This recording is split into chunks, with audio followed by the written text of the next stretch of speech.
हम इस में आए हैं 3 बार। यहाँ घूस लग रहा है कि नहीं? लगेगा घूस। घूस लग रहा है कि नहीं? पूरा घूस लग रहा है। पूरा कुछ हेलो ब्लॉक में राशन कार्ड है? राशन कार्ड में कै किलो अनाज मिल रहा है? 4 की 5? 1 किलो चोरी कर रहा है। 4 किलो मिल रहा है।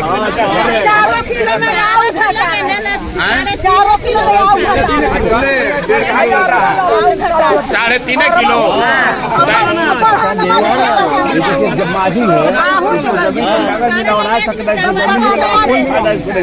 आपको जो जमीन 11 में लिखा हुआ है, 11 में है लिखा हुआ कि 11 में आपको जमीन मिल गया, आज तक नहीं मिला है।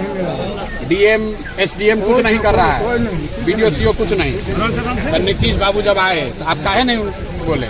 नहीं मिले सर, गाड़ी से निकल में, लेकिन